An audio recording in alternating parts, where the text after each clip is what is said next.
جنت کی تعمیر کے سلسلے میں جنت ہے کیا، کیسے بنائی اللہ نے، اس میں ترمذی شریف کی ایک حدیث ہے 2526 نمبر، فرمایا جنت کی ایک اینٹ سونے کی اور ایک چاندی کی، ایک اینٹ سونے کی اور ایک اینٹ چاندی کی ہے، اس کا جو گارا ہے جس سے چنائی کی گئی ہے اینٹوں کی وہ مشک اصفر ہے، وہ بہت بڑی اور خوبصورت خوشبو ہے۔ جنت کے جو کنکر ہوں گے، جیسے آپ دنیا میں دیکھتے ہیں کنکر اور پتھر پڑے ہیں، وہ پتھر ہی وہ کنکر ہی، جنت میں جو کنکر ہوں گے وہ موتی اور یاقوت ہوں گے، جنت کی جو مٹی ہوگی وہ زعفران ہوگی، جو بھی اس میں داخل ہو جائے گا وہ عیش و عشرت میں پائے گا اور اسے کسی قسم کی کوئی تکلیف نہیں ہوگی، کوئی محنت نہیں، کوئی مشقت نہیں، کوئی اس میں ریاضت نہیں، کوئی عبادت نہیں، اس میں کوئی مشقت نہیں، وہ صرف اور صرف آسانیوں میں اور عیش و عشرت میں رہیں گے، اور فرمایا ہمیشہ رہیں گے اور موت ان کو نہیں آئے گی، یعنی موت کا تصور ختم، وہ نعمتیں ختم ہونے والی نہیں ہیں۔ جیسے سورۃ واقعہ میں فرمایا وَمَاءٍ مَّسْكُوبٍ، اور پانی ہے بہتا ہوا جاری، وہ کیا اس سے پہلے فرمایا تھا وَظِلٍّ مَّمْدُودٍ، ایسے گھنے سائے ہوں گے کہ یہ ابن ماجہ کی حدیث 4335 نمبر حدیث، جنت میں درختوں کا سایہ ایسا ہوگا کہ ایک سوار 100 برس تک اس کے سائے میں بھاگتا رہے گا، سایہ ختم نہیں ہوگا۔ سورہ واقعہ میں آتا ہے 30 نمبر آیت وَظِلٍّ مَّمْدُودٍ، اور گھنے سائے، وَمَاءٍ مَّسْكُوبٍ، اور اس میں جاری نہریں، وَفَاكِهَةٍ كَثِيرَةٍ، اور بڑے کثیر تعداد میں پھل، لا ممنوعۃ لا مقطوعۃ ولا ممنوعہ، نہ تو وہ رکیں گے ختم ہوں گے، نہ ہی ان کو کوئی روکا جائے گا، یعنی کھانے سے منع بھی نہیں کیا جائے گا اور وہ کھا کے ختم بھی نہیں ہوں گے۔ تو جنت کی ابدی زندگی اور ہمیشہ کی زندگی، اور فرمایا کپڑے پرانے نہیں ہوں گے، جوانی فنا نہیں ہوگی، نہ تو جوانی بڑھاپے میں ڈلے گی، نہ ہی لباس پرانا ہوگا، نہ ہی کوئی محنت اور مشقت ہے، نہ ہی کوئی اذیت ہے، نہ ہی کوئی تکلیف ہے۔ ذرا سوچے تو صحیح اللہ تبارک و تعالیٰ نے اس جنت کو کیسا بنایا۔ اور پھر ترمذی شریف میں 2548 نمبر پہ ایک حدیث آئی، ایک آدمی نبی پاک صلی اللہ علیہ وسلم کی بارگاہ اقدس میں حاضر ہوا، کہنے لگا یا رسول اللہ صلی اللہ علیہ وسلم جنت میں گھوڑے ہیں، کیا گھوڑے بھی ہوں گے؟ میرے آقا کریم صلی اللہ علیہ وسلم نے ارشاد فرمایا سرخ یاقوت کے گھوڑے ہوں گے، سرخ یاقوت کے گھوڑے ہوں گے، ان گھوڑوں پر جنتی سوار ہوں گے اور جہاں چاہیں گے گھوڑا انہیں اڑا کر لے جائے، وہ جنت میں سیر کرتے رہے۔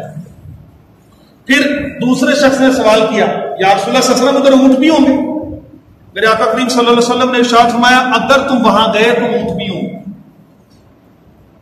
اور ساتھ میں ارشاد فرمایا کہ جنت میں اگر تم گئے تو دیکھو گے کہ جو بھی نعمت تم چاہو گے وہ اس جنت میں موجود ہوگی، یعنی اب کسی چیز کا انکار ہی نہیں رہا، جو چیز طلب کرو گے جس کی چاہت تمہارے دل میں آئے گی وہ تمہیں جنت میں مہیا کر دی جائے گی، وہ جنت میں دستیاب ہوگی۔ اور اسی سے ایک اور ریلیٹڈ بات ہے 2544 نمبر میں بھی حدیث آئی کہ وہ گھوڑے جو ہیں وہ 2 پروں والے گھوڑے ہوں گے، یاقوت کے جو گھوڑے ہوں گے پروں والے ہوں گے، اس لیے وہ اڑا کر تو جنتیوں کو جنت کی سیر کراتے ہوں۔ پھر فرمایا کہ جنت میں ایک کوثر نام کی نہر،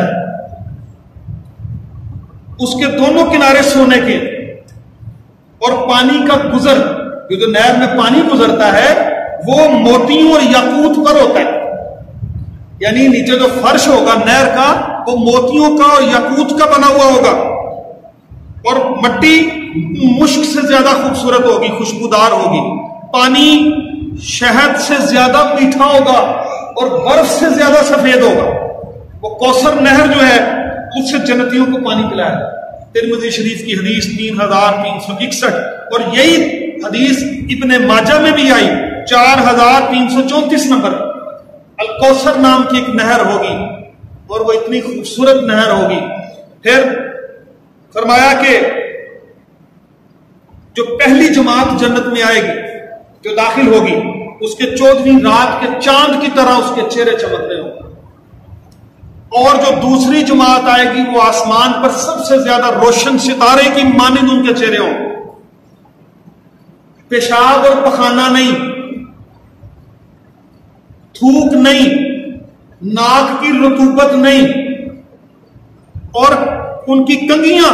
سونے کی ہوں گی، پسینہ مشک کا ہوگا، انتہائی خوبصورت خوشبو والا پسینہ جنتیوں کا بہے گا، اور اسی سے ہی ان کے جسم کو تراوت اور سکون پہنچ جائے گا۔ اور پھر فرمایا بڑی بڑی آنکھوں والی حوریں ہوں گی جن کو ان کی بیویاں بنا دیا جائے گا، اور فرمایا کہ جنت میں سب کی عادت ایک جیسی ہو، اور سب حضرت آدم علیہ السلام کی صورت پر ہوں، اور فرمایا کہ 60 ہاتھ لمبے ان کے قد مبارک ہو، سب کا قد آدم علیہ السلام جتنا ہو جائے، سب کی جو صورت ہے وہ آدم علیہ السلام جیسی ہو جائے گی۔ اور ایک بڑی پیاری حدیث 4332 ابن ماجہ میں یہ حدیث نقل ہوئی۔ میرے آقا کریم صلی اللہ علیہ وآلہ وسلم نے ایک دفعہ ارشاد فرمایا، جنت کے لیے کوئی کمر نہیں باندھتا؟ یعنی پوچھنے کا انداز ایسا تھا کہ کیا آپ میں سے کون ہے جو جنت کی تیاری کرے گا؟ کیا جنت کے لیے کوئی کمر نہیں باندھتا، یعنی جنت کے سفر کی تیاری نہیں کرتے؟ فرمایا اس جیسی کوئی اور چیز نہیں۔ رب کعبہ کی قسم، وہ چمکتا نور ہے، یہ نبی صلی اللہ علیہ وسلم کی حدیث کے الفاظ، وہ چمکتا نور ہے، وہ خوشبودار پھول ہے جو جھوم رہا ہے، مضبوط محل ہے، تیار پھل ہیں، اور خوبصورت اور خوش اخلاق بیویاں ہیں، اس میں ہمیشگی ہے، سدا بہار تازگی ہے۔ اور فرمایا صحابہ کرام نے، یا رسول اللہ صلی اللہ علیہ وسلم ہم اس جنت کے لیے کمر باندھتے ہیں، ہم اپنے آپ کو اس جنت کے لیے تیار کرتے ہیں۔ میرے آقا کریم صلی اللہ علیہ وسلم نے فرمایا پھر سارے مل کے کہو انشاءاللہ، تو پھر سارے کہہ دیجئے انشاءاللہ، کہ انشاءاللہ تعالی ہم واقعی اس جنت کے لیے کمر باندھ رہے ہیں، ہم اس کے لیے اپنے ایمان کے ساتھ اس کی طلب کر رہے ہیں، اللہ تبارک و تعالیٰ سے اس کا تقاضا کر رہے ہیں۔ اور آپ دیکھیں 4330 نمبر پر ابن ماجہ میں ہی یہ حدیث آئی، فرمایا جنت میں ایک کوڑے کی جگہ، کوڑا جو رکھتے ہیں نا چھانٹا تازیانہ، ایک کوڑے کی جگہ، وہ دنیا اور دنیا میں جو کچھ بھی ہے وہ اس سے بہتر ہے۔ آج اب آپ دیکھ لیں ہم دنیا میں کن کن چیزوں پر مان کرتے ہیں، دنیا کا مال ہمیں کتنا پیارا لگتا ہے۔ فرمایا کہ ایک کوڑا جتنی جگہ پر آتا ہے، اتنی جگہ جنت میں اگر مل جائے، وہ پوری دنیا اور دنیا میں جو کچھ ہے ان سب سے بہتر ہے۔ اس سے اگلی حدیث میں فرمایا 4329 میں کہ جنت میں ایک بلشت جگہ، ایک بلشت جگہ جو ہے جسے آپ پنجابی میں گٹ کہتے ہیں، ایک بلشت جگہ، ادھر تو دیکھیں نا لوگ